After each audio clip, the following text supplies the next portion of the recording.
Buenas. Que se saque todo. Que se Buenas saque todo. noches. ¿Cómo andan? ¿Todo bien, todo tranquilo? Gaby, gracias por estar. Por favor. Qué lindo tener a Gabriela que le pone un poco de paz a esta noche. Seguramente va a ser muy aguerrida. ¿Todo bien? Todo ¿Cómo andan, señoras? Muy bien, ¿y usted? ¿Qué pinta, Natalia? Te he hecho una princesa, sí. Sí. De Disney. De Disney, sí. De Disney. Me voy a una fiesta. Disney todo, San Pedro. todo. Disney San Pedro. ¿Se acuerdan? Sí, me voy a una fiesta luego. Ah, Muy bien. Miércoles. Mirá. Miércoles intratable. qué desfile. Es todo mentira. Obvio. Está durmiendo 12 menos 4. Pijamita y a la cama. Che, antes de arrancar quiero aclarar, yo detesto aclarar, ¿no? Porque detesto, para mí las cosas no hay que aclararlas cuando se quedan de maduro, pero hay como una campaña en redes sociales que yo censuré la muerte de 30 wichis durante el macrismo. Primero, no me usen a mí para operar ni para un gobierno ni contra un gobierno. Yo, la verdad que como está la cosa con más de 30% de pobreza, no le creo a ninguno. Ni a los chantas que se fueron, chorros muchos de ellos, ni a los que están ahora, que por el momento no me gusta nada. No me gusta nada, no me gusta. Miren lo que está pasando, cómo está la Argentina. Más de 30% de pobreza. Hasta que alguien no baje ese número, por lo menos mi respeto, hablando políticamente, no lo va a merecer. Así que todas esas cosas que lean, que acá censuramos, no censuramos. Yo primero acá soy humildemente el conductor de este programa, no produzco este programa. Y no me utilicen a mí, una persona que hasta el momento ha llegado limpia. Yo no cobro por las notas, no me paga ningún político, nunca toqué plata de pauta, nunca nada. Uno de los pocos, o por lo menos así lo entiendo. Entonces no me manchen, no me ensucien, porque yo mierda no tengo. Yo lo único que hago y todo lo que tengo me lo he ganado trabajando. Joda a quien le joda, moleste a quien le moleste. Así que no me usen ni de un lado ni del otro, ni los macristas para pegar a los kirchneristas, ni los kirchneristas para pegar a los macristas, porque no me gusta ninguno. ¿Se entendió? Muy bien, muy bien. ¿Y alguien quiere decir algo de los wichis? No. Pero aparte, mira, si en este programa se habla de los indios, es en este nomás. Acá. Sí. Y los indios, pobrecitos, todos ellos han sido utilizados por todos los gobiernos. Utilizados. Ningún gobierno les ha prestado la atención que le debe prestar. ¿Alguien quiere decir algo? ¿Johnny quiere decir algo? No, a ver, nos hemos, como decís vos, es horrible aclarar esto, pero nos hemos cansado de hablar de la problemática QOM con el kirchnerismo, de la problemática QOM con el macrismo. Utilizado por los dos gobiernos. Utilizado por los dos gobiernos y el tema es que va a haber operaciones cruzadas todo el tiempo y como decís vos, los medios oficialistas te van a tildar de kirchnerista y los medios kirchneristas te van a decir que sos oficialista. Igual Cuando pasa detesto eso- aclarar esto. Y cada vez que digo esto, sacan una foto que yo tengo con Massa y otra gente en el casamiento de Pamela David. Esa foto que yo estoy con Massa y otra gente también es en el casamiento de Pamela David con Daniel Biel el año pasado. Porque tampoco me saco fotos con los políticos, más allá que obviamente estaba en una fiesta, me saqué una foto con uno de los invitados. Pero más allá de todas estas aclaraciones que detesto hacer, cuando ven este tipo de comentarios, sepan desde el lugar que vienen y reconozcan a la persona que tienen adelante suyos todas las noches. Es muy bastardo. Porque, no, pero el día que yo tenga que Muy cobrar bastardo. por lo que tengo que decir o me pagan para operar a favor o en contra de alguien ese día, agarro mi bolsito y me voy a mi casa. Porque creo verdaderamente que uno en esto está de paso y no podría mirar a los ojos a todos los invitados que vienen todas las noches, ni a mis hijas, si hiciera un trabajo tan vil y si defendiera chorros tanto de un lado como del otro. No quiero decir que todos los políticos sean chorros ni que la política no sirve. Sí, es la única herramienta para transformar un país. Ahora, la política de todos los colores nos debe a los argentinos y a muchos que le están pasando muy mal una respuesta. 33% de pobres, de gente que está viviendo en la pobreza absoluta. Contra eso no hay relato alguno. Después de la tormenta, nada mejor que unas buenas vacaciones. Ayer estuvo arrinconado en una conferencia de prensa por unas polémicas escuchas.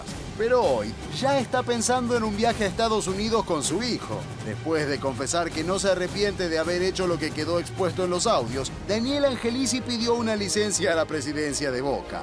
Mientras tanto, continúan los cruces sobre el escándalo y hasta algunos sincericidios de dirigentes. La verdad que fueron vergonzosas las escuchas y vergonzosa la conferencia de prensa de Angelici. Seguramente está mal, lo voy a decir, soy una persona franca, pero es la habitualidad del fútbol. La AFA está en manos de tipos así para decidir el futuro. Entonces, no hay ningún tipo de solución. Lo hemos naturalizado tanto, la corrupción en la Argentina, que ya nos da todo igual. Yo iba a AFA a pedir por ahí que me decían, bueno, ¿qué árbitro querés? De estos tres, nómbrame tres, estos. ¿Vos lo hacías también? Pero sí, si lo niego soy un Mira. falso. Hay muchas situaciones que se saben después con el tiempo. Eso pasó siempre, toda la vida. Es gravísimo que no haya renunciado todavía. ¿Lo volverías a hacer? Creía que sí. Es gravísimo que Macri no haya hablado del tema Angelici. Macri fue presidente de Boca y vivió bajo este sistema. ¿Qué le va a decir si él lo hacía? Hay gente que tenía poder, hay gente que tenía influencia en la AFA y que por ahí los clubes denominados grandes tienen mucha más fuerza que los otros clubes de fútbol, ¿no? Soy de los que piensa que hay que poner una bomba, como dijo un día el presidente de River, estar todos adentro y volar. Por lo menos desaparecer del entorno del fútbol, ¿no? Yo no sé quién para defender a Angelici, no lo conozco solamente por verlo en la televisión. Es el presidente de mi club al cual yo no voté. Pero salen haciendo todo un editorial y toda una carga contra él, seguramente porque se estará poniendo algunos de los intereses de Clarín en el tema del fútbol.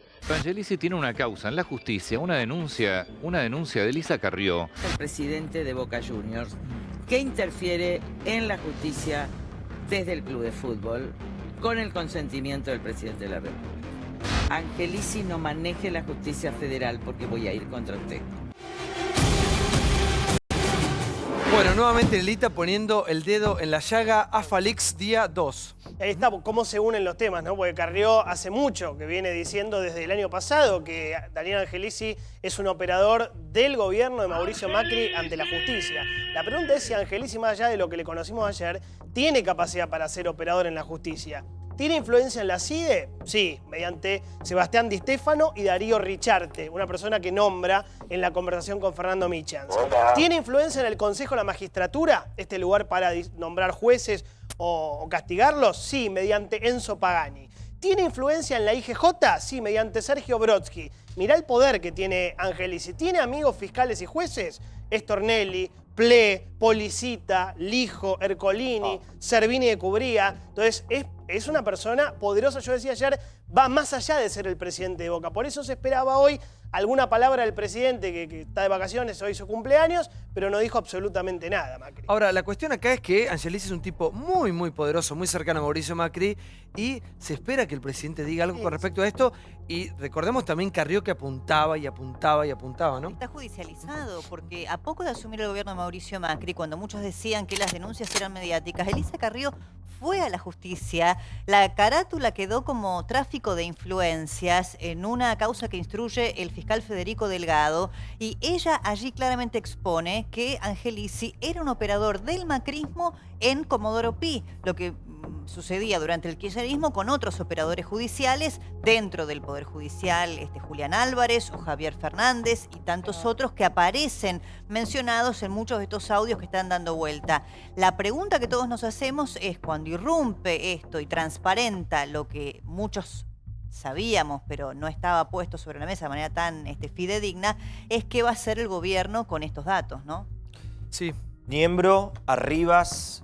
Ahora el caso, el nuevo que estamos analizando de Angelici, amigos, socios, en este caso Angelici Delfín de Macri. Yo les recomiendo un libro, ¿no? Obviamente estuve leyendo algunas partes y algunas relaciones para completar lo que decía Jonathan, que da, y es cierto, no lo voy a repetir, tengo esos y algunos más. El libro El Tano, de Julián Maradeo y de Ignacio Damiani, una investigación perfecta y un análisis espectacular de la línea, la historia del Tano, que es el Tano Angelici. Y nombro 3 o 4 más para agregar a lo que decía Jonathan. Además de la IGJ de Sergio Brodsky, Oficina Anticorrupción. Laura Alonso es parte de PROA, la agrupación que creó Angelici en 2012, radicales porteños que traccionaron para el PRO. El ministro Martín Ocampo, que no lo hemos mencionado, ex socio del Bingo Cronopios. Además, Angelici es el padre del hijo de Ocampo. El ministro de Justicia de la provincia de... ¿El padre del hijo? No. Padrino. Aclará un poquito. Es el padrino del hijo de Ocampo, perdón. El ministro de Justicia de la provincia de Buenos Aires, Gustavo Ferrari, está en la comisión directiva de Boca. La IGJ ya lo dijo Jonathan. Instituto Provincial de Loterías, Robelio, el número 3 lo puso Angelici. El Instituto de Previsión Social, Cristian Gribaudo lo puso Angelici. Arturo Lemsellán y Ángel Guidocchio son personas muy allegadas. Y así una lista interminable de la relación, del entramado de Angelici, que basta con analizarlo. Si uno lo hace en un papel, en un pizarrón, y empieza a analizar los lazos que tiene Angelici con Boca, con la justicia, con el gobierno, Elisa Carrió en parte lo dio a conocer y nosotros también acá lo tenemos establecido. Está Mónica Frade, que es abogada del equipo de Elisa Carrió. Buenas noches. ¿Qué tal? Carrió apuntado desde hace tiempo contra la figura de Angelici. La doctora Carrió desde el primer día describió quién era Angelici, hicimos informes de Angelici, los hicimos llegar a las autoridades de nación y provincia, habló muchas veces con el presidente y en provincia de Angelici, fijó su postura. Bueno, quien gobierna no es la doctora Carrió. Pero integra la coalición de gobierno. Marcó la distinción. Ser de la coalición de gobierno. Si no te tenés que ir a los 2 minutos. No hay que irse. Por eso. Yo creo que la fortaleza del espacio es que haya voces disidentes, que haya capacidad como para que un espacio resista la verdad que plantea una... Ahí está la fortaleza del ¿Pero hasta cuándo resiste? No la ¿Cuál debilidad. es el límite? Si nosotros todos los gobiernos tuvieran esa fortaleza en las alianzas, no habría tantos chorros que se encuentran 15 años después. Y no habría gente que está encubriendo. Si lo llevamos Así un es. segundo al tema del fútbol, hoy el sistema del fútbol dio una respuesta nula. ¿Por qué? Porque todos están bajo la misma situación con la diferencia que no tienen escuchas. Exactamente. Entonces están todos con la boquita cerrada y como hay periodismo militante en la política, hay periodismo militante en el fútbol donde hablamos de otra cosa. ¿En el fútbol pasa lo mismo? Peor. Ayer ¿Por lo qué? dijo Porque Gámez acá. hay viajes, hay gente que sube con planteles, hay gente que mezcla. Hay gente que mezcla. Entonces tienen una primicia, no todos, por supuesto que hay gente que trabaja muy bien, pero hay una militancia para tratar de tapar los temas. Hoy tendrían que haber casi todos los dirigentes del fútbol argentino hablar de un sistema que está destrozado. Ahora, ¿pero se protege la figura de Angelici? Yo creo que sí. ¿Quién? El presidente Macri. El presidente Macri. Pero más allá de Macri, que lo dijimos recién. Pero me parece que no es poca cosa. Yo creo que por todos los vínculos que acabamos de mencionar, con sectores de la AFI, con sectores de la IGJ, con sectores de la justicia porteña... No, porque lo de Macri se sabe el vínculo que son tienen, amigos, la relación que tienen. Son amigos. Y de hecho, Carrió hace tiempo que le viene apuntando y Macri mira para otro lado. Y Macri mira para otro lado. Pero sí, yo, ante tu pregunta, yo creo que Angelici hoy está siendo protegido. De todas maneras, hay algo bueno que pasó hoy que me gustaría mencionar. Está explotando el Tribunal de Disciplina. Viste que Angelici habla con el tipo que le pone las sanciones a los jugadores cuando los echan. Fernando Michans. Es un tribunal, lo hago un poco más simple. En estos momentos se están mandando a investigar todos los fallos del Tribunal de Disciplina. Ayer Gravia contaba que Angelici habla con un tal, dice, Sergio y Darío. Darío Richarte, el ex abogado de Vudú, un hombre muy cercano a este uso. Y Sergio Fernández, el hermano de Javier Fernández, un ex operador kirchnerista en la justicia. Michans, el jefe del Tribunal de Disciplina, está casado con Marcela Lozardo, que fue secretaria de Justicia de Néstor Kirchner. Y otro integrante del Tribunal de Disciplina es Jorge Patti Ballestero, juez de la Cámara Federal porteña que suele fallar en sintonía con el kirchnerismo. Esos son los muchachos que le ponen las fechas de suspensión a los jugadores. Estamos en un momento de mucha escucha, y esto para mí acaba de arrancar. ¿Cómo lo vivís vos de tu lugar, Gaby? Esto de que escuchas, de que cada vez se sepa más la verdad. ¿Te parece que nos va a llevar a algo? ¿Nos va a conducir hacia algo? Por lo menos, a ver, me parece que todos tenemos que tener en claro que hoy ya nada está debajo de la mesa, que se está descubriendo todo. Lo mismo le está pasando a Donald Trump en Estados Unidos. O sea, lo llevo a ese contexto porque... Es el mundo de hoy. Es el mundo de hoy. Es atemorizante. Yo como ciudadana me siento defraudada en algunos aspectos. Pregunto si vamos a poder salir de este enjambre en el cual se ha convertido Argentina. Tengo ganas de irme del país por primera vez. Sí. ¿Por qué? Porque te lo digo y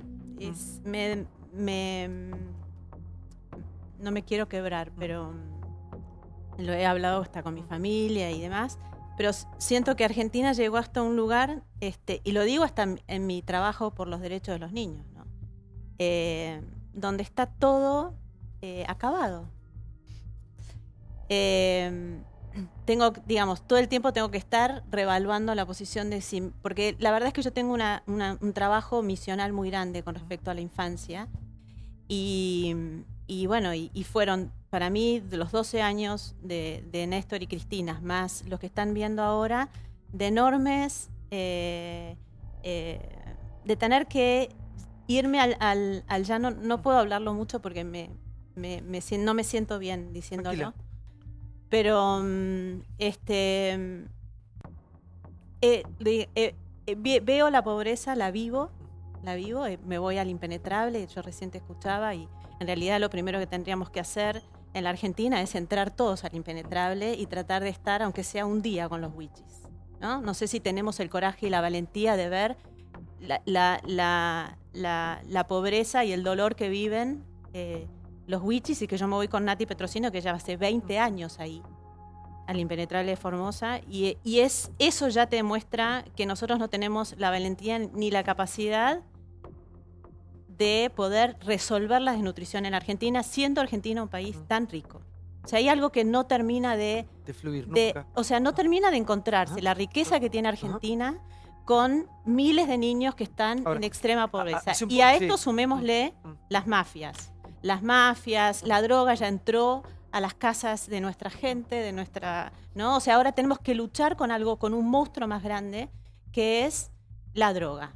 La droga está enloqueciendo a nuestros jóvenes. Ahora, pero yo te quiero hacer un punto ahí, porque es muy fuerte que una persona como vos, una luchadora, una mujer que ha podido contra el mundo en su momento. Sí.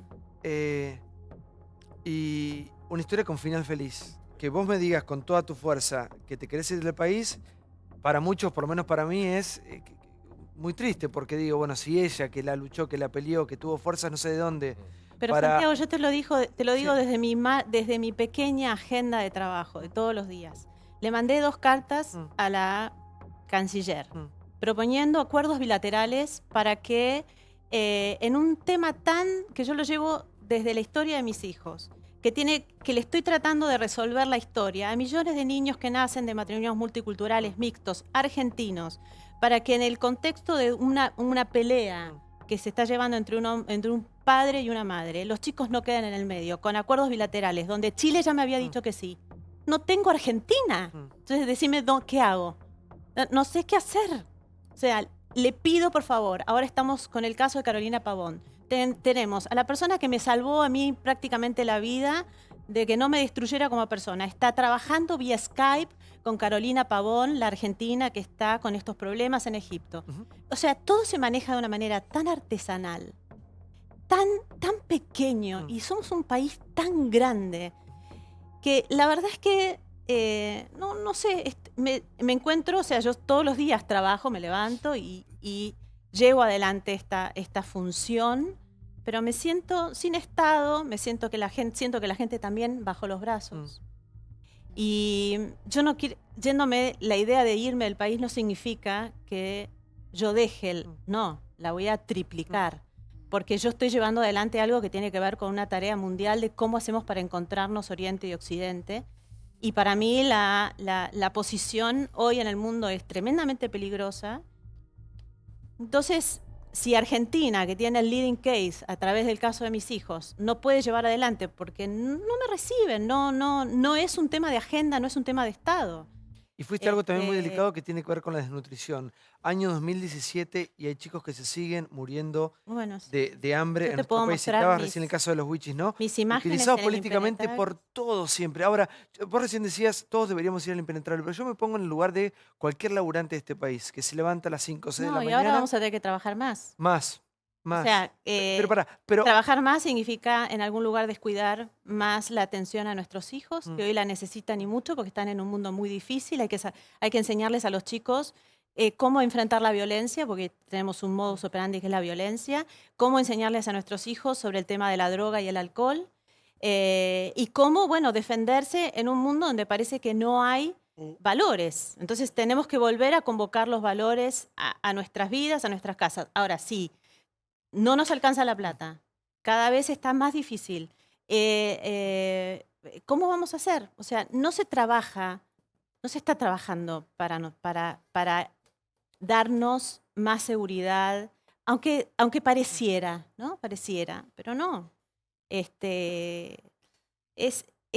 una situación muy difícil. La verdad es que yo estoy cansada, pero sigo trabajando.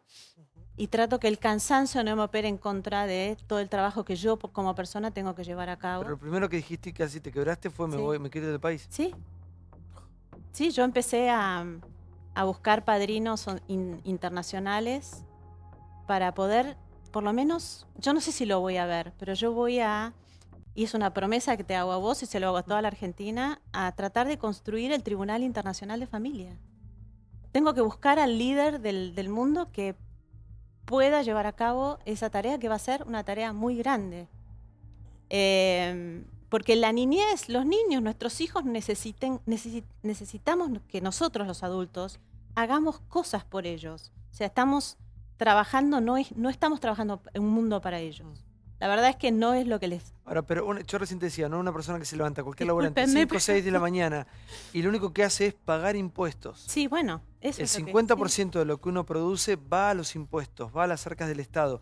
¿Qué se hace con esa plata? ¿Dónde va? Claro. Bueno, esa plata no está llegando y por eso no a llega. los hospitales, a la educación. No, yo creo que hay una medida que espero que algún día algún político la tome, y es que llame a los agentes. Hay agentes sociales muy grandes en este país. Por ejemplo, Juan Carr, Margarita Barrientos. No, hay gente que opera socialmente, que no es política, que desde todas las mañanas se levanta. Porque esa gente es la que sabe las soluciones, saben cómo entrar a las villas y empezar a contener, porque hay que empezar a contener, hay que empezar a escuchar. Yo estoy muy preocupada con la droga. Estoy muy preocupada porque está instalada. Está instalada y no veo que en la acción social, aunque hay acción social frente a la droga, nada, se trabaje. Hoy, para mí, en la educación tendría que haber 2 temas a trabajar con los niños, es la droga y la violencia. Estos son 2 temas que hay que trabajar y hay que enseñarle a los chicos herramientas. Pero bueno, volvemos a algo, ¿no? O sea, vos me decías, pero si un niño llega desnutrido a la escuela, ¿cómo hace? No sé. Sé qué dicen todos ustedes. Por favor, sí. ¿Sabés lo que es válido recordar? Esa apatía de Gabriela creo que es la que tenemos muchos. No quiero decir todos para no generalizar, pero esa idea de que está todo muy complicado y sobre todo que las mafias organizadas impiden que todo fluya. Yo siempre recuerdo esa frase de Duhalde que vos cada tanto marcás, Santiago, que es soy parte de una dirigencia de mierda que ha fracasado. Sí. Y no está mal contextualizarla de esta manera, porque el informe del INDEC, cuando se dio a conocer el del 32% ese día, tenía otros datos tremendos que decían que el 47% de los chicos menores de 14 años son pobres. Entonces, ahí ya no sé cómo haces. Que el 38% de los jóvenes son pobres. Yo le quiero sumar a lo de Johnny. Por ejemplo, a nadie se le ocurrió en las carreteras, viste que tenés, o sea, la Argentina es un país tan grande que en todas las rutas, ¿por qué no se siembra al costado, que eso no le pertenece, ¿a quién le pertenece eso? ¿Por qué no se siembra? Al Estado Nacional. ¿Por qué el Estado no siembra ahí todo lo que tiene que sembrar para que... Bueno, yo la verdad es que, y lo que estoy diciendo no es que yo soy un genio, simplemente lo que trato es sentido común. Vamos al próximo informe. Beatriz Arlo habló y dice: a Macri le falta demostrar que puede ser ministro de Economía como fue Néstor. Esto lo dijo Beatriz Arlo. Aquí está el informe. Escuchamos.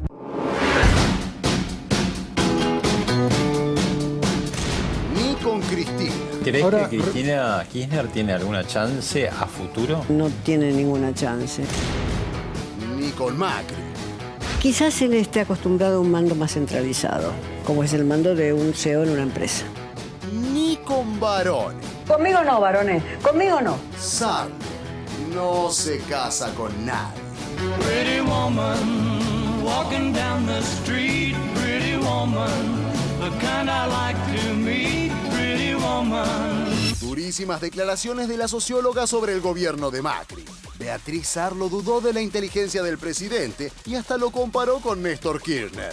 Un filoso análisis sobre la actualidad y sobre lo que puede pasar en las próximas elecciones. Macri es un Es un político que uno podría decir que va adoptando las circunstancias. Él dijo una cosa que es que los tres mosqueteros, Peña, Quintana y Lopetegui, eran sus ojos y sus oídos. Eso no fue un mensaje para el pueblo argentino, eso fue un mensaje para adentro, como una forma para disciplinar la tropa. Con lo cual lo que uno podría decir es que se siente débilmente en control de una tropa que yo creo que de todas maneras le responde. Quizás él esté acostumbrado a un mando más centralizado, como es el mando de un CEO en una empresa. Un despliegue que le ha salido muy bien y que yo me equivoqué al no valorarla como debía ser valorada, es María Eugenia Vidal. ¿Crees que Cristina Kirchner tiene alguna chance a futuro de algo? Eso quiere Macri, quiere tenerla ahí como la bruja cachabacha para poder ganar las elecciones en provincia, eso quiere Macri. Yo pienso que no tiene ninguna chance. A mí me importa más cómo razonan los kirchneristas lo que les ha pasado. Si aceptan y critican lo que hicieron, el desastre que hicieron, la corrupción que eso fue, o si van a negarlo para siempre. ¿Vos le creés a Macri? No. ¿Y a Néstor a esta altura de su primer mandato, del primer mandato? Néstor no te daba para creer. Simplemente vos veías cómo actuaba. Entonces, yo quiero recordar. Pensar que vos no lo querés mucho a Macri. No, quiero recordar la ensoñación de 2016, no para decir va a pasar lo mismo el 2017, que ya no vino con ningún anuncio de avión, sino más bien para que los argentinos pensemos un poco sobre lo que decimos, lo que escribimos, lo que opinamos. Lo que le falta demostrar es que él puede ser ministro de Economía como fue Néstor. Él quiso hacer la misma jugada de Néstor con Labaña. Cuando Néstor se propone esa jugada, pasó 2 años aprendiendo, con un cuadernito sentado al lado de Labaña, porque además creo que Néstor era un político muy inteligente. No tengo la misma certeza sobre Macri. Bueno, ¿es posible la comparación de Néstor Kirchner con Mauricio Macri? Sí, a ver. No son posibles, son dos estilos totalmente distintos. Es cierto lo que dice Beatriz Arlo, que a Néstor le encantaba la economía. Es cierto que todas las noches llamaba al secretario de Hacienda para decirle a ver cuánto ingresó, cuánto pagamos. Tenía un control al Banco Central, cuántas reservas. Y él controlaba, por ejemplo, los pagos. O sea, realmente él decía cuánto se le paga de cuentas del Estado. En eso era muy obsesivo. Todo lo que era tema dinero era muy obsesivo y lo controlaba. Yo creo que Macri tiene otro estilo. Él delega, para mi juicio, en demasiadas personas el manejo de la economía, pero supervisa. No tanto como Néstor. Néstor tenía bien vertical el manejo. Y con Roberto Labaña se respetaban bastante. O sea, no es que Labaña hacía lo que quería y Néstor no opinaba. Tampoco era así. De hecho, termina yéndose porque en algún momento las decisiones de Néstor no lo También que también la comparación que ella había hecho con Trump, entre Macri es lo mismo que Trump, me parece que van en sentidos muy distintos, más allá de la moderación de Macri. En todo caso, Trump tiene un estilo más parecido al kirchnerismo, a Cristina en su relación con los medios, o en el comercio, el proteccionismo del kirchnerismo, que lo que son Macri y Trump en este sentido comparable. Sí, Costa, buenas noches. Buenas noches. No, me parece muy difícil poder comparar una cosa con la otra. Ya sea el caso de Kirchner con el presidente Macri como el caso del presidente de los Estados Unidos con cualquiera que tenga que ver con la Argentina. Vivimos situaciones totalmente distintas. Querernos comparar es estar equivocados. Ni todo está tan mal, ni todo está tan bien. Muchos perdemos a veces las expectativas y las esperanzas, como le pasa lo dice por lo de Gabriela. En estos momentos, claro, porque creo que fue el tema más importante hasta ahora y el que nos golpeó a todos. Muchos perdemos a veces porque vemos que la cuesta se puso hacia arriba y se hace difícil volver a tener las expectativas y los sueños que muchos argentinos durante mucho tiempo tuvimos. Pero no hay que perder las expectativas, porque si bien no todo está bien, creo al menos que se terminó la pendiente. Pero prioridades. No, por supuesto que prioridades, pero las prioridades con respecto a la atención social, ¿cuánto se gasta el gobierno en las acercarte? está teniendo. ¿Cómo? ¿Cuánto se gasta en acercarte? No se lo puedo decir en este momento, no lo tengo. Yo sí sé lo que atendemos socialmente desde el gobierno de la provincia de Buenos Aires, porque lo veo día por medio al ministro de Desarrollo Social. Yo sí sé cómo llegamos a todos los lugares y cómo tratamos de atender, porque eso es lo que nos encomienda todos los días María Eugenia Vidal. También sé cómo a veces no se ejecutan el presupuesto como se debe ejecutar, porque no estuvimos capacitados el año pasado, porque no pudimos hacer todos los cambios que tendríamos que haber hecho en cada una de las áreas. Porque todos lo sabemos. ¿Están capacitados? Yo creo que donde iba Gabriela... capacitados para hacer todos los cambios que tendríamos que haber hecho.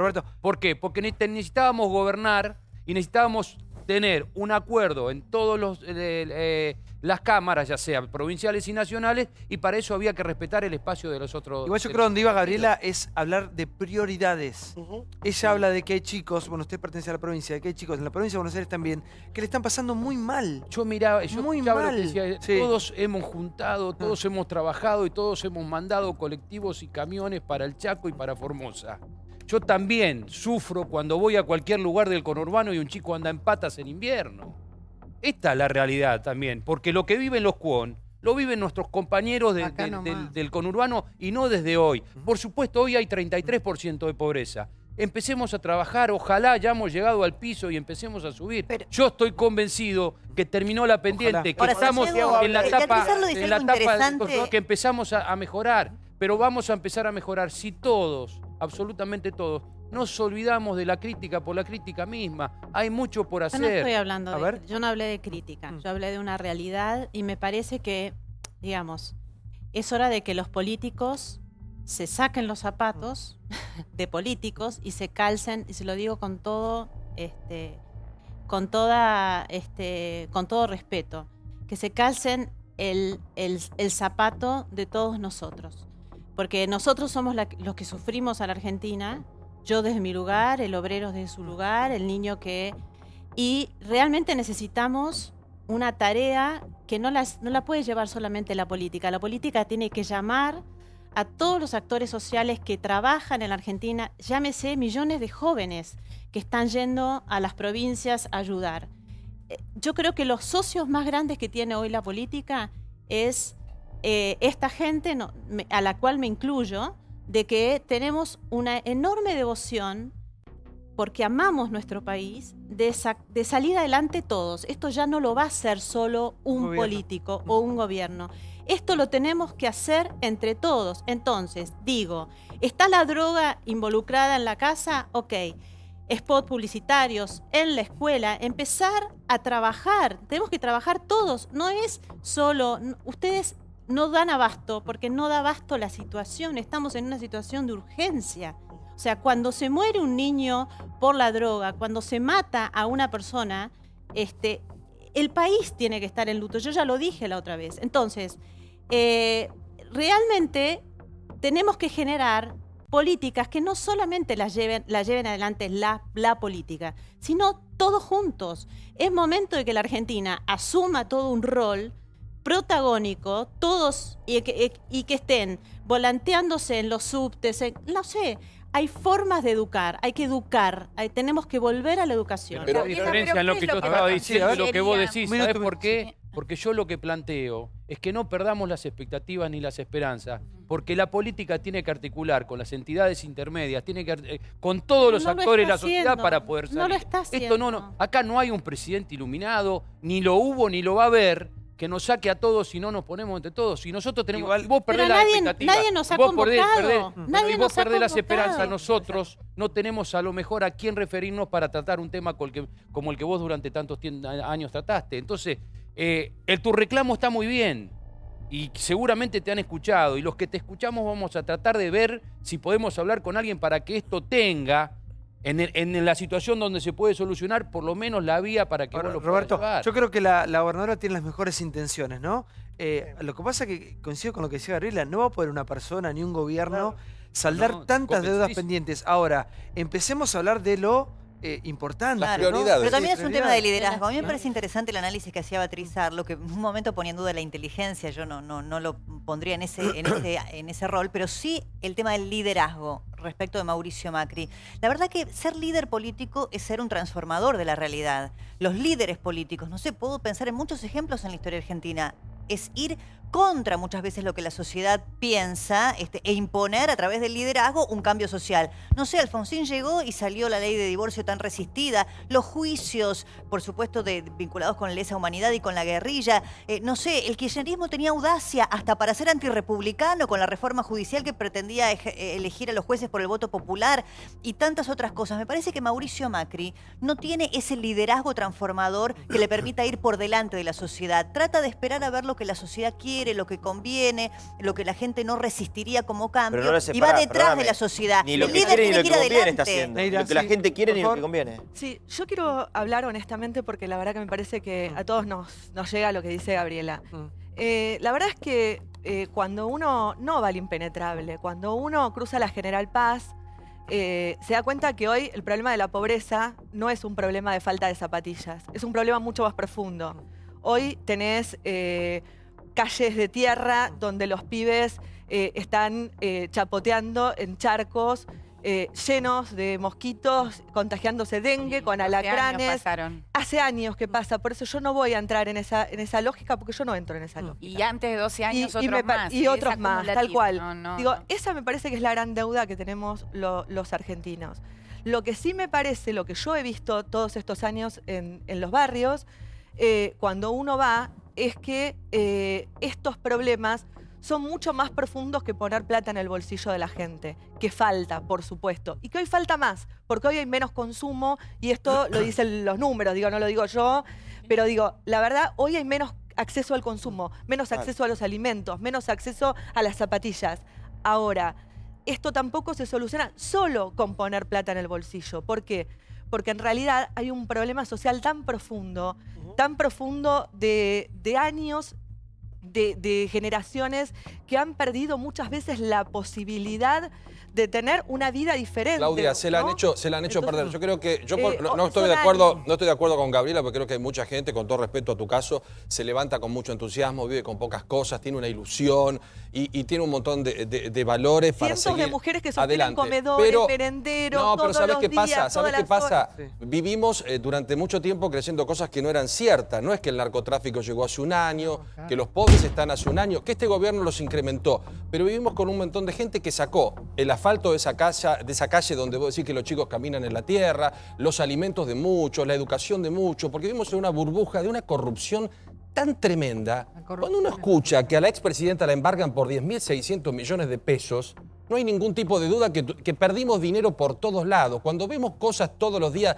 dramáticas de los que se fueron en forma alarmante y de los actuales con detalles muy complicados. Tratemos de hablar del hoy, qué es lo que está pasando hoy. No, pero perdóname. Si nos quedamos en tus recuerdos de hace los recuerdos no. Hoy está pasando esto, ¿cómo lo solucionamos hoy? Pero no podés comparar con... ¿Qué hicieron hoy? ¿Qué están haciendo? ¿Cómo a futuro a corto plazo? Vos cuando hablas de... Paulito, ya está, ya Diego, pasó. No, vos para vamos a analizar el hoy. Diego, necesitas un certificado para hablar de corrupción y vos no lo tenés, así que no, perdóname. Hola. Vos tratás de buscar un tipo para compensar. Y acá hay 12 años, hay 12 años donde un dinero muy importante no está. Entonces me parece que ustedes que son políticos tienen otro tipo de responsabilidad. A ver, para que hablando de eso, está la vamos a un informe, el campamento judicial. Informe en el aire, lo vemos. Mire, después de podría haber sido a Europa. Cristina Kirchner suspendió un viaje que tenía programado a Croacia, se lo hizo saber tanto a los jueces Bonadío como Ercolini, pero además le echó la culpa a Mauricio Macri por estos hechos. Podría haber sido a Nueva York, podría haber sido al Caribe, pero no. Este verano 2017 kirchnerista fue un poco más austero. Campamento judicial en Comodoro Pi. Algunos buscan ramitas, otros preparan el fogón y los más histriónicos se encargan de tocar la guitarra. Así van pasando la temporada muchos de los exfuncionarios del gobierno anterior mientras aguardan en vilo los avances de sus causas. Juez Tayano pidió llevar a juicio oral a la expresidenta Cristina Kirchner, también a Kicillof y Alejandro Banoli del Banco Central por la causa que tiene que ver con dólar futuro. Estamos hablando de 56.000 millones de pesos que generó esta operatoria. La primera causa tras dejar el poder que va a llegar a instancia de juicio oral y público. ¿De qué se los acusa en realidad? De perjudicar las arcas del Banco Central, de malversación en contra del Estado. La expresidenta, como estrategia, desistió de seguir apelando porque ella dice quiere llegar cuanto antes a la instancia de juicio para demostrar su inocencia. Amado hubiese preferido otro tipo de campamento. Bienvenidos al campamento fantástico del rock and roll. Pero bueno, sabe que tiene que prepararse para ser el que mejor cante en el juicio oral. Clarín. Ariel Lijo rechazó los planteos de Amado Vudú y la causa Chicones se encamina al juicio oral. Chicones están esperando la etapa que se cierre, la etapa de investigación. Mauro, que digan hasta acá, se acabó. La que sí está al borde del juicio oral, que hay que ponerle fecha, es la del auto. Y por último, parece que alguien le hizo una broma pesada a Oscar y le dio su walkie-talkie al enemigo. Se conocieron más escuchas que involucran a Oscar Parrilli. En estas escuchas se percibe la presión que ejercía sobre los jueces para conseguir favores para funcionarios de la gestión kirchnerista. Nosotros nunca apretamos a ningún juez, es mentira. Nosotros lo que hicimos, denunciamos, aportamos las pruebas, aportamos los elementos, utilizamos los recursos legales que nos corresponden. Menciona a Casanelo, al juez Casanelo, dice que es un juez flojito y presionable. No tengo concepto de Casanelo, no recuerdo haber dicho eso. Siguen trascendiendo las escuchas. Bueno, fíjese, se está haciendo espionaje político. El ex secretario general de la presidencia remarcó: yo le tengo miedo a este HDP. La verdad, no le tengo confianza. En alusión al magistrado, ¿no? Le voy a presentar y voy a denunciarlos a todos. Lo voy a denunciar a Rivas y a Magdalani. Lo voy a denunciar al juez Lijo, a Marijuán y a la Dirección de Observaciones Judiciales, porque de alguno de esos ámbitos salió. Y que el juez investiga quién es el responsable de la filtración. Es más, la filtración se sigue produciendo. Como esto era típico en la época de Estiuso, yo creo que salió de ahí. Bueno, ¿cómo está este revuelo de causas? A ver, informaciones cortitas de cada causa porque había mucho. Lo de Chicones es una vergüenza. Está hace un año en trámite para estar en juicio oral. La apelación de la apelación de la apelación hace que el juez Lijo nunca la termine de mandar a juicio oral. Vudú, esa es vudú, esa es vudú. Lo de dólar futuro, hoy el fiscal Tayano, si leíste el informe, el dictamen es súper claro. El Estado perdió 55.000 millones de pesos. 55.000 millones de pesos se vendieron contrato de dólar futuro a valores inferiores al precio de mercado. Lo explicamos muchas veces. Esto va a juicio oral, esperemos próximamente, porque la causa Chicones la verdad no te da mucha expectativa. Lo que preocupa mucho es lo de Parrilli, esto lo que adelantábamos ayer, ¿te acordás, Santiago?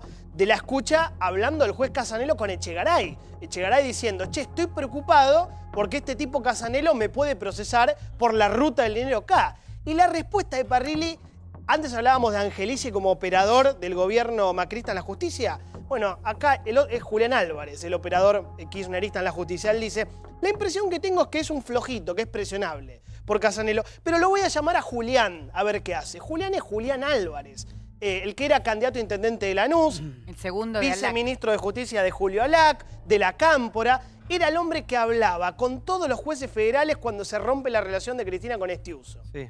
Anguita, por favor. Hola, Oscar. Sí, me parece que el tema de la justicia va a tener un punto mucho mayor cuando en junio se conozca toda la historia de Odebrecht. Es decir, estas causas, que como decía Johnny, son causas importantes, acá van a tener un carácter muchísimo más fuerte cuando se sepa la corrupción de la obra pública, que ha tocado empresas muy distintas, porque hay que decir, la cartelización de la obra pública es lo que le permitió al kirchnerismo también que algunas de las causas hoy estén menos conocidas. Como lo de Odebrecht se está llevando en Brasil, pero además con cooperación de la justicia de Estados Unidos. Claro. Esto en junio, antes de la campaña electoral. Eso va a arrastrar a todos, ¿eh? Bueno, a todos. Ahora, pero yo pensaba, un año electoral con causas, escuchas, es que crisis. Cristina está buscando este circo, muy interesante. ¿no? Y con este circo, no, y también con este circo, porque la verdad, si no fuese trágico, uno podría decir que es cómico. Yo creo que es tragicómico escuchar, nunca hemos apretado a un juez a la anterior gestión, y me hago cargo de lo que digo, es una mentira. Casanelo es un tipo que tenía sus simpatías con los K, pero es un tipo muy honesto y muy derecho. Mirá, también me hago cargo de lo que digo. Pero después de lo Por que eso cajoneó la causa de la ruta del dinero K, ¿no? Durante dos años. Casanelo. La de Lázaro Báez. Bueno, Está bien. Obviamente. No, está bien. Bueno, kamikaze.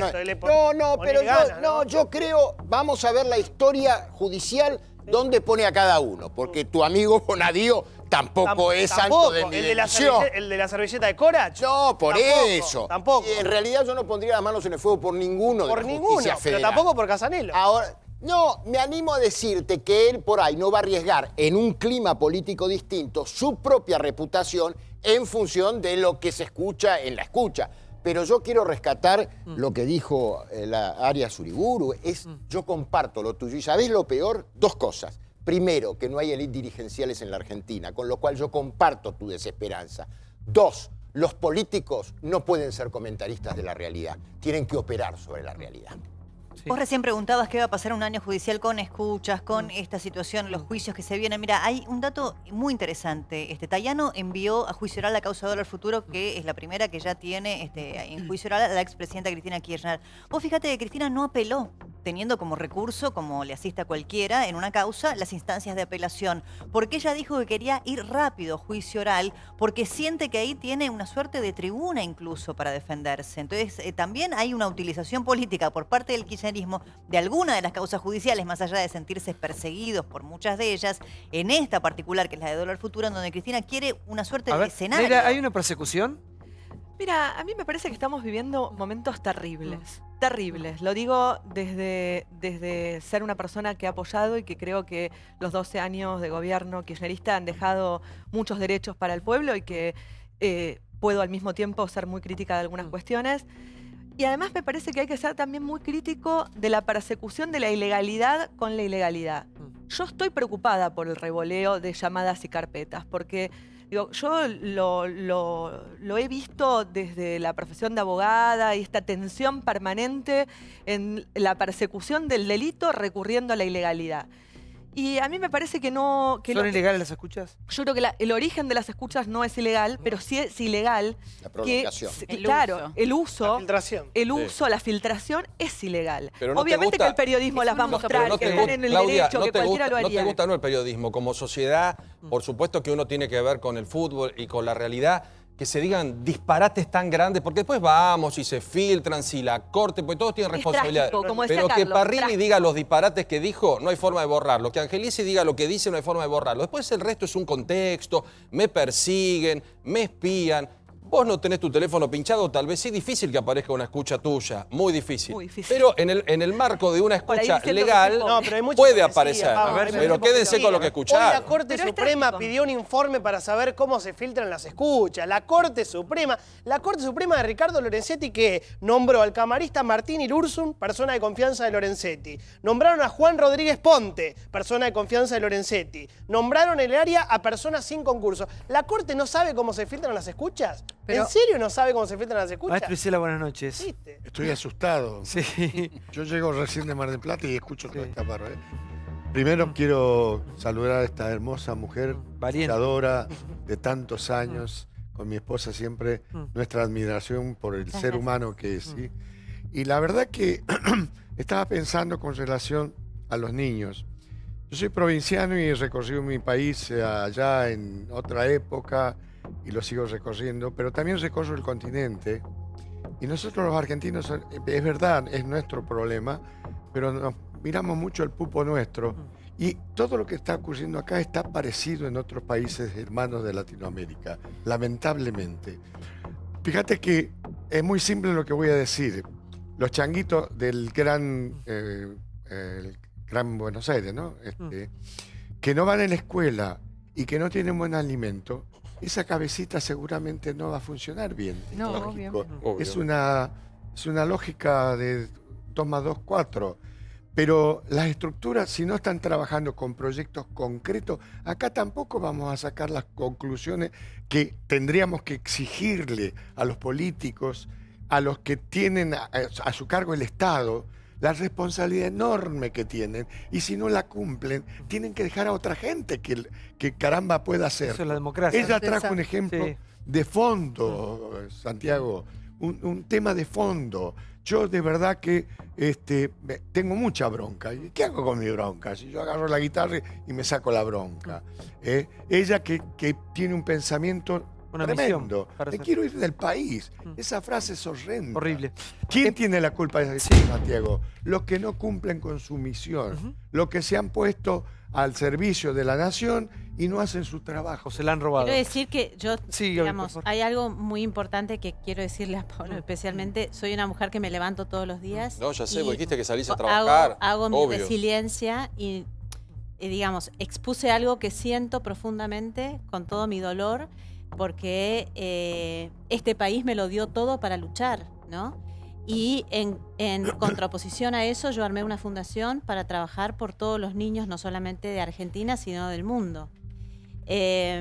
Lo único que les digo es que, la verdad, traje esta masa crítica para que todos los que también estén en casa despertemos sabiendo de que esto no nos lo va a resolver nadie más que cada uno de nosotros.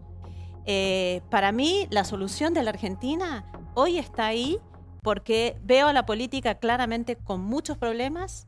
Veo que no nos hallamos a decir las verdades como las tenemos que decir y pedir disculpas a quienes tenemos que pedir, empezando por los chicos. Pues es que hay heridas que no han cerrado y vienen desde hace mucho tiempo atrás. La semana pasada, cuando Gómez Centurión dice lo que dice y se genera la polémica que se genera, empiezan a escribirnos personas que se sentían sin voz.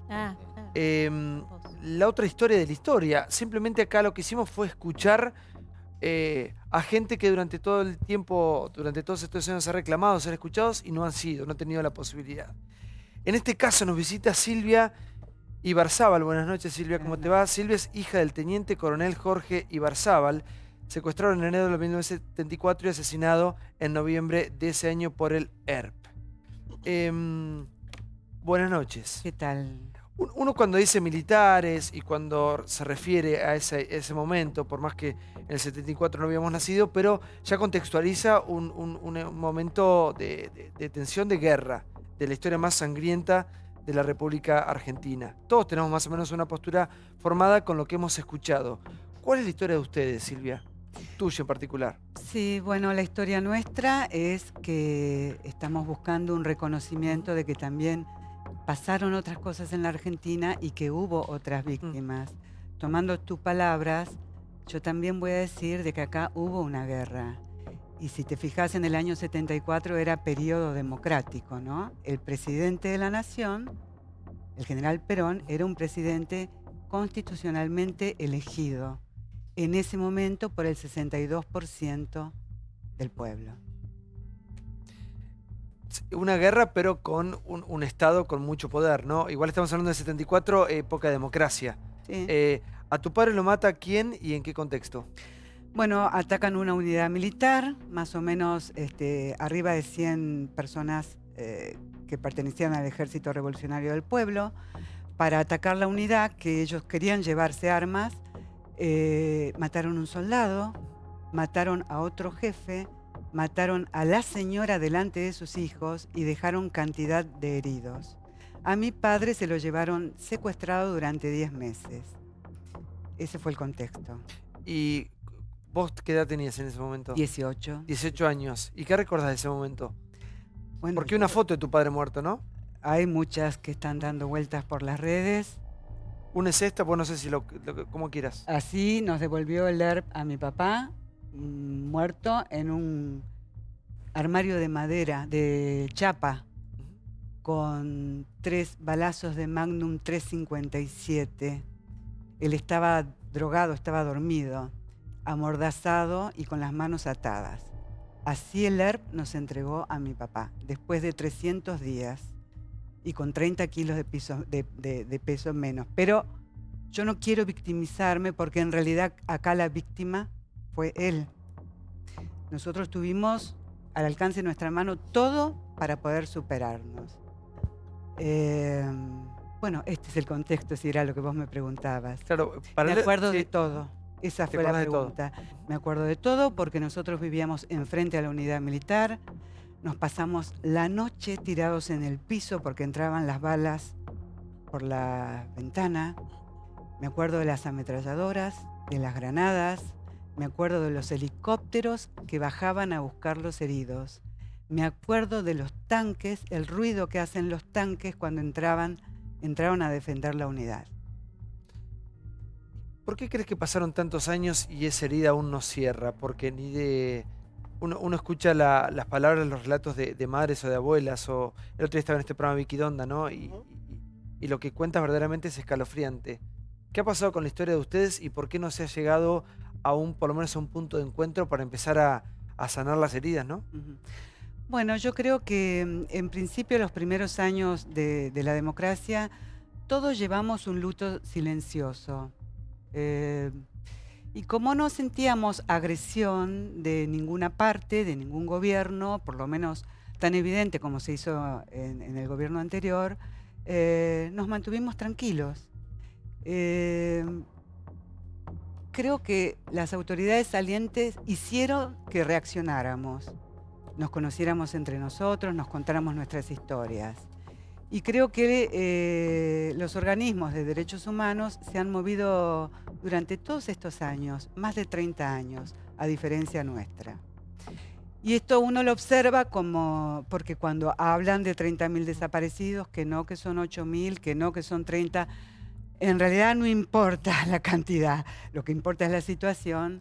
Saltan todos los organismos de derechos humanos y de verdad creo que la clase política les tiene miedo. ¿Cómo miedo? Sí, porque dan marcha atrás, porque se desdicen de lo que dijeron. Es decir, yo tomo en cuenta que lo pérfido dijo no son 30.000. Quiero aclarar antes que nada, pero que para mí no tendría que haber habido un solo desaparecido, ¿no? Lo pérfido lo echan, después lo dice Abruj, con Abruj no pasa nada. Después lo dice Gómez Centurión, con Gómez Centurión hay todo un rum rum.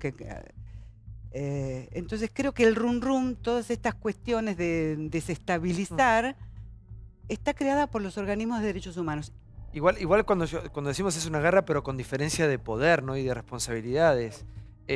Acá lo que se vivió después del golpe militar es una historia de las más sangrientas, escalofriantes que prácticamente se ha dado en el mundo. Las historias que se cuentan de gente que tiraban desde un avión hasta hijitos que les sacaban de sus brazos a su madre, los regalaban. Seguimos hasta el día de hoy buscando a esos hijos que faltan, que no están con sus familias.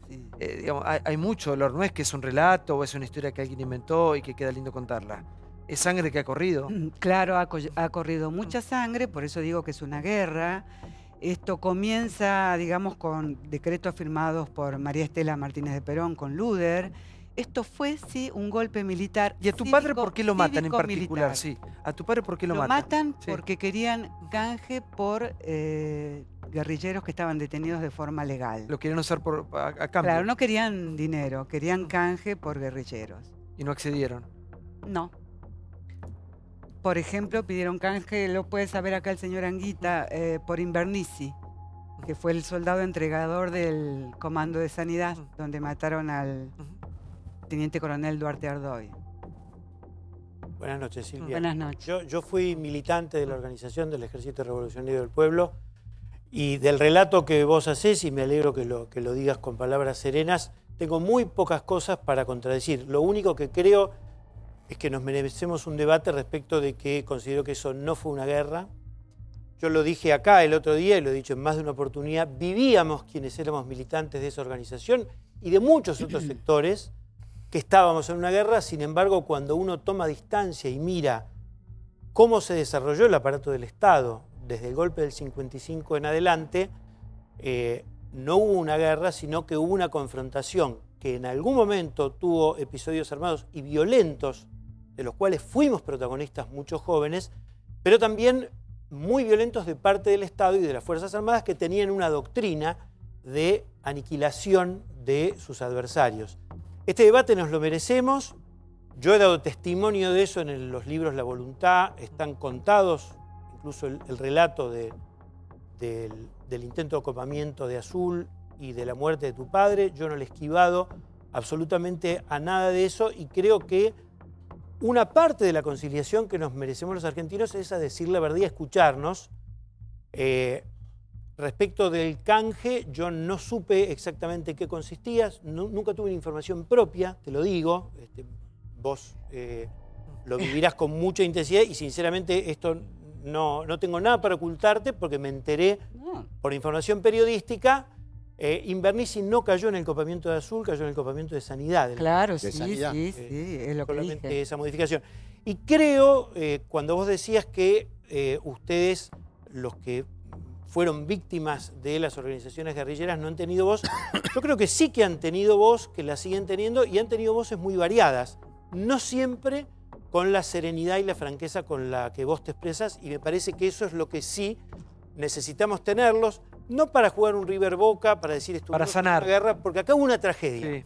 Una tragedia, y esto, yo no quiero ser autorreferencial, mi madre está secuestrada, y la verdad cuando vos dijiste no tendría que haber ni un solo desaparecido en la Argentina, me parece algo muy importante viniendo de alguien que, como vos cuando tenías 18 años, lo viviste y diciendo, yo no fui víctima, la víctima fue mi padre. Yo también creo que la víctima fue mi madre y no yo. Yo fui militante, y lo digo en más de una oportunidad, yo fui protagonista, con errores, con aciertos, con cosas que me autocritica y otras que defiendo con muchísima convicción, pero yo fui protagonista y me debo a la historia y me debo también a estos debates, así que bueno, me alegro que hayas... Me parece bien.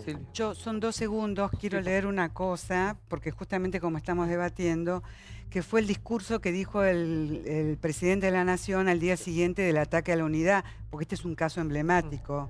El presidente dice, teniendo en nuestras manos las grandes banderas o causas que hasta el 25 de mayo... ¿En qué año fue esto? Discúlpame, Silvia. Al día siguiente del ataque a la unidad azul, 20 de enero fue del 74. 74. ¿Sí? Perón. 25 de mayo de 1973 pudieron esgrimir la decisión soberana de las grandes mayorías nacionales de protagonizar una revolución en paz, y el repudio unánime de la ciudadanía harán que el reducido número de psicópatas que va quedando sea exterminado uno a uno para el bien de la República. Yo quiero decirle algo con respecto a hubo una guerra o no hubo una guerra. Cuando se juzgó a los comandantes en la causa 13, ellos calificaron como una guerra revolucionaria. Pasaron los años y en el año 89, después del ataque que se hizo a la Tablada, los montoneros, eso usted lo tiene que saber, firmaron un acta de pacificación en Luján, donde llaman a deponer las armas.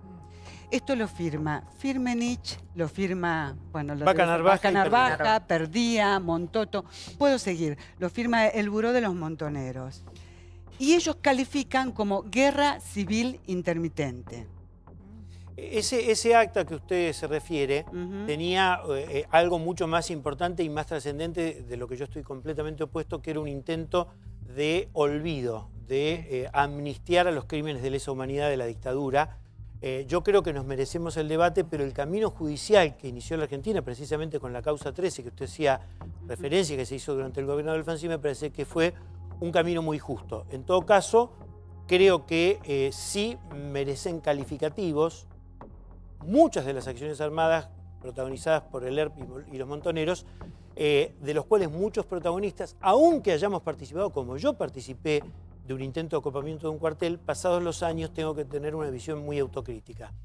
La tuve cuando salí en libertad en una carta que conservo, la copia que le mandé al doctor Alfonsín diciéndole que fueron errores y que yo, en nombre mío y de muchísimos compañeros de militancia, consideramos que la democracia iba a ser sagrada y la íbamos a defender. De modo tal que lo que usted dice que hicieron Vaca Narvaja, Perdía y Firmenich, no era de poner las armas, porque la sociedad argentina, felizmente, desde el año 83 no vivió, salvo el episodio de la Tablada, que lo protagonizaron algunos ex miembros del ERP y otras personas, no vivió episodios de violencia armada, y creo que, entre otras cosas, porque no había un espíritu de revancha entre quienes fuimos militantes y porque había, en todo caso, un entendimiento que la Argentina se merecía una oportunidad. Un minuto, porque ya que estamos hablando de montoneros, está Luis Labraña. ¿Cómo le va, Luis? ¿Qué tal? Gracias por estar. Luis es ex integrante de Montoneros.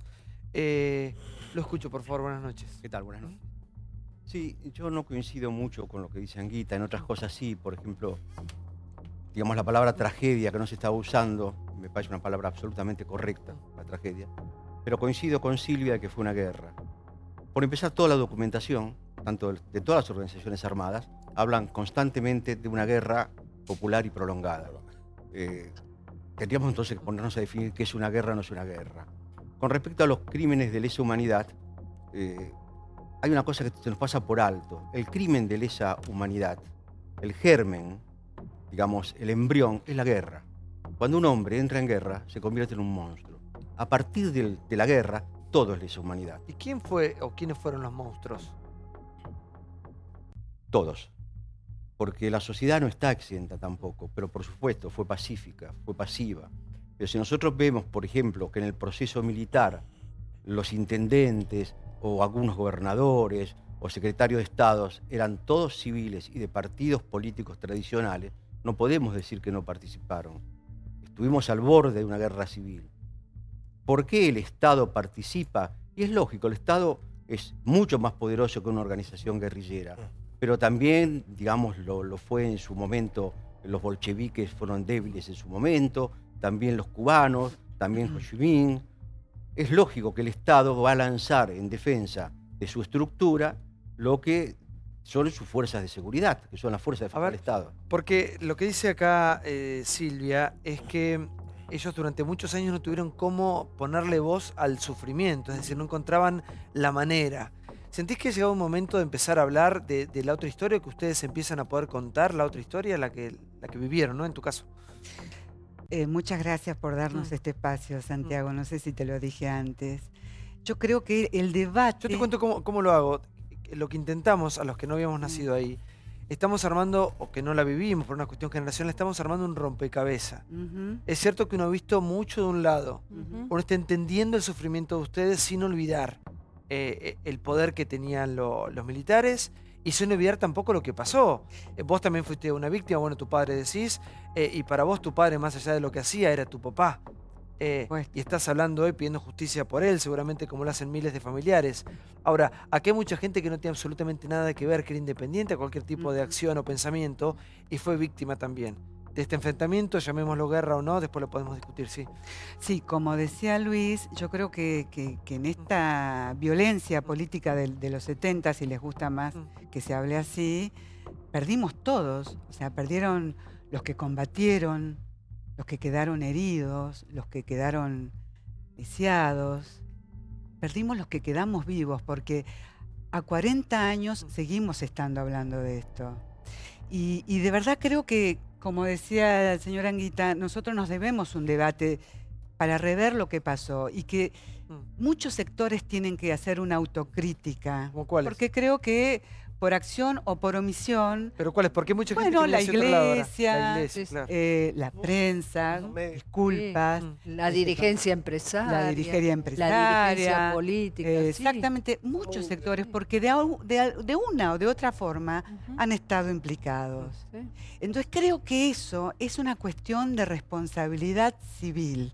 Y opino que la gente que tiene tu edad, Santiago, que sos muy joven... No tanto, si parezco, pero soy un señor. Ya merece saber la realidad de lo que pasó, sin ideologizar, sin que sea tendencioso. Sin uso. Sí.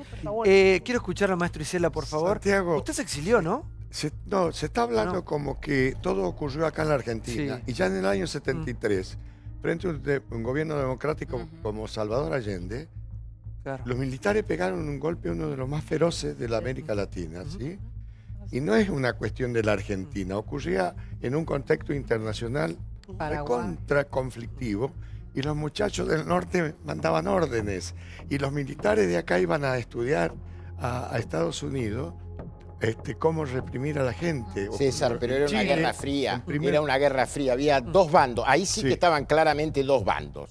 Seamos rigurosos con la historia para que se comprenda el fenómeno. La Guerra Fría planteó una cuestión ideológica y llevó al extremo de que cualquier preocupación social ya eras un marxista. Nos ha pasado a la Revolución Cubana. Que no éramos marxistas. Maestro, pero la votación a Salvador Allende era un riesgo que se contemplaba porque era un voto democrático al socialismo. Correcto. Esto era peligroso y esto era mentira. No, pero previamente es Cuba esto, claro. La Revolución Cubana, donde la izquierda nada tiene que ver con el accionar de Montoneros, nada tiene que ver. Obviamente trae el fantasma de que puede ser un hecho la revolución en América Latina. De ahí tanto apoyo, es verdad, de los Estados Unidos a golpes. En Centroamérica fue bestial. En Guatemala la guerra civil ha causado 200.000 muertos. Todo ha sido un desastre. Pero yo tengo una pregunta para la señora. Silvia. Silvia. Por un lado, quería saber qué es exactamente lo que piden, cuál es la reparación. Porque, por ejemplo, a mi entender, por las convenciones internacionales, al no tener territorialidad, los grupos armados, los crímenes de los grupos armados argentinos, el terrorismo individual, no puede ser considerado de lesa humanidad, como si el terrorismo de Estado. ¿Ustedes quieren indemnizaciones? Sí. ¿Cómo sería una reparación moral, económica también? Bueno, la reparación económica creo que son $250.000, 100.000, no importa. Eso para mí, yo sé que eso está reconocido jurídicamente. Para nosotros son monedas, digamos, lo que queremos, lo que buscamos es algo que es mucho más caro, que es que nuestros muertos ocupen el lugar en la historia que les corresponde. ¿En dónde? En la historia que les corresponde. Pero ¿en dónde? Porque el otro día hablaban del Parque de la Memoria, ¿no? Bueno, no, yo hablo, bueno, eso podría ser como se hace en España, ¿no es cierto?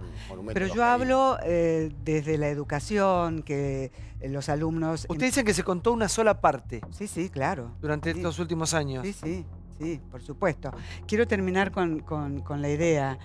No quiero ser despectiva con esto que dije que son solo monedas. Sí, realmente creo que lo más importante es que ocupen el lugar en la historia que les corresponde. No obstante, hay mucha gente indigente ya en aquella época que tiene mucha necesidad y que le han arrancado familiares. Por ejemplo, conscriptos que hacían el servicio militar obligatorio, ¿no?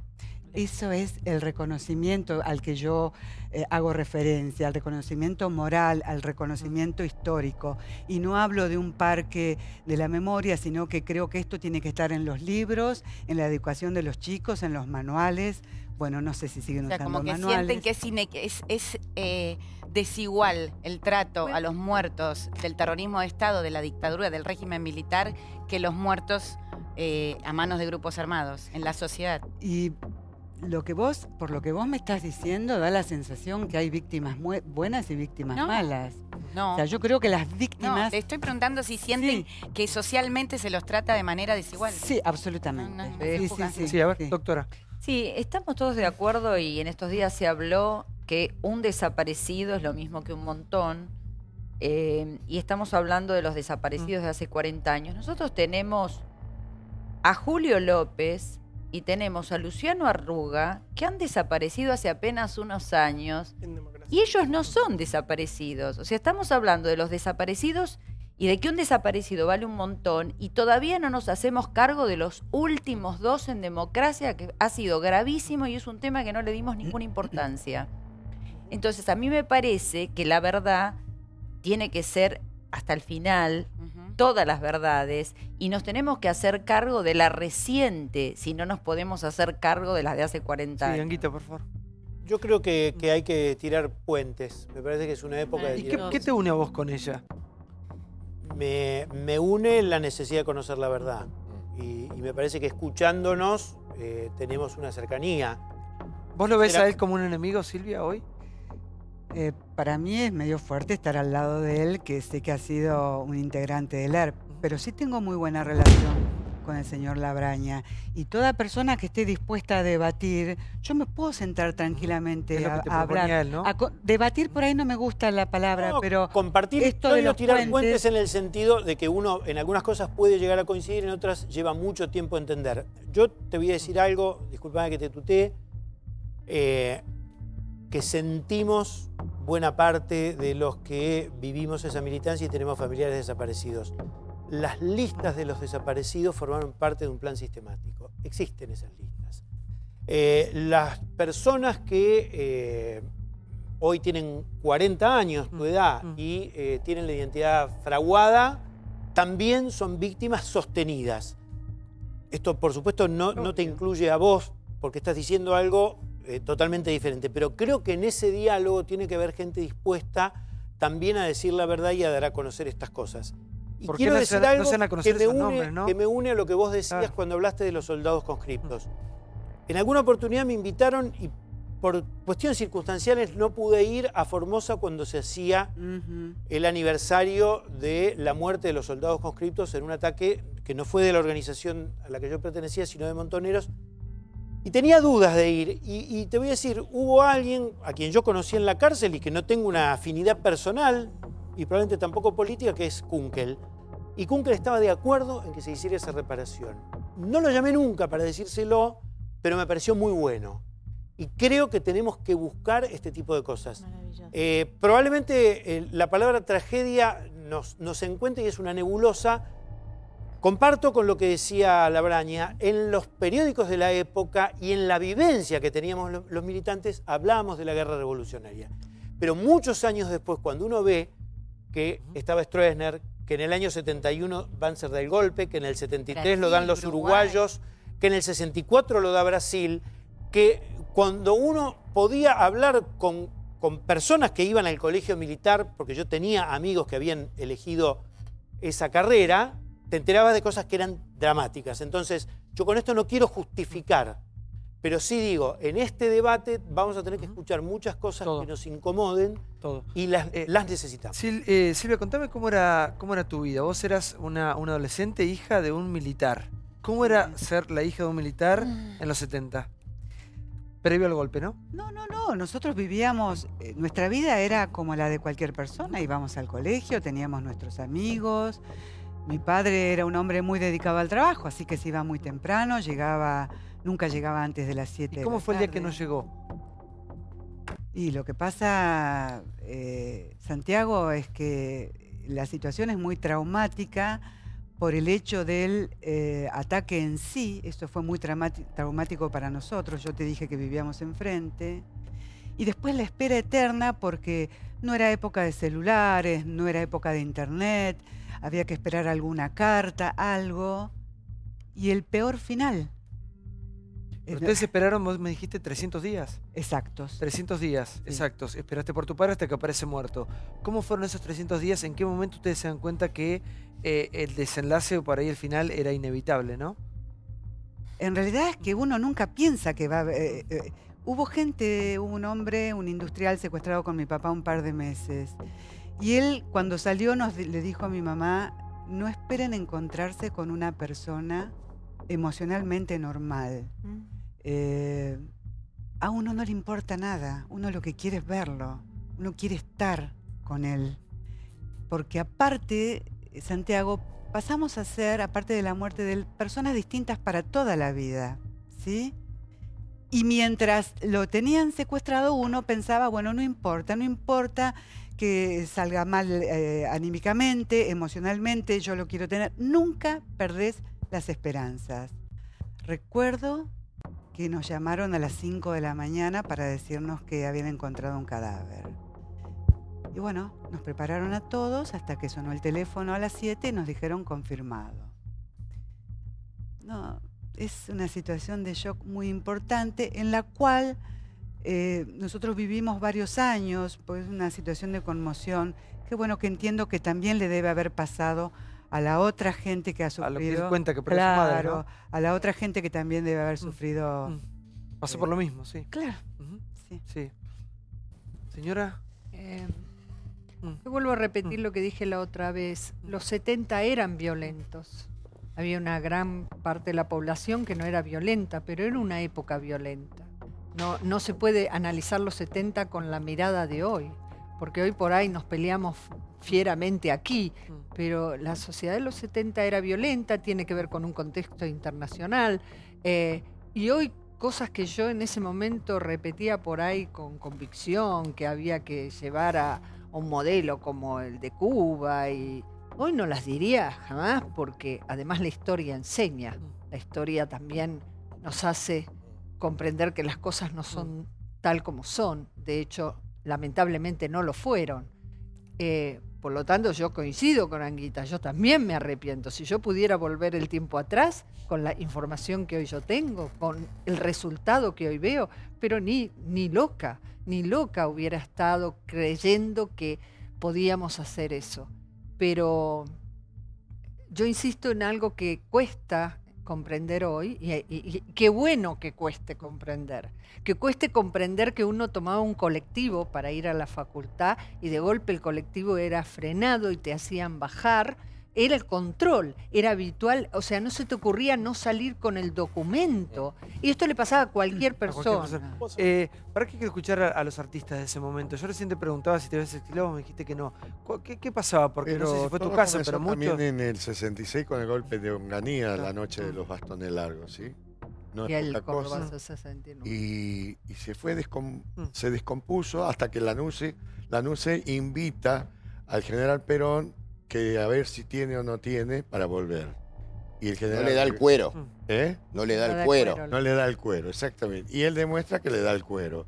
Pero viene con un séquito de gente nueva a la política, el brujo famoso, que es el creador de la AAA. Ahí ya se descompone totalmente la juventud de un lado y de otro, ¿sí? Y ahí comienzan serios problemas de vida. Una pregunta para hacer, porque ahí Silvia... Silvia Ibarzábal es hija del teniente coronel Jorge Ibarzábal, ¿sí? Secuestrado en enero del 74, asesinado en noviembre de ese año.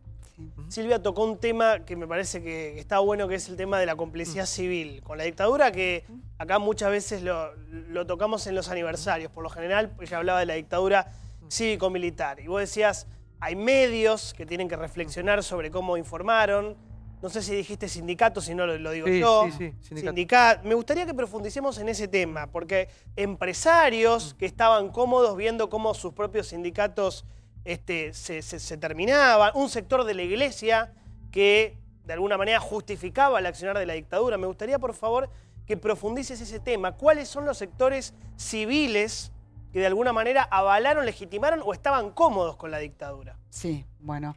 Antes de decirte, quiero decir que estoy de acuerdo con la señora Franco, que no nos podíamos mover con tranquilidad porque también se ponían bombas. Sí, era una violencia generalizada. Exacto. Sí.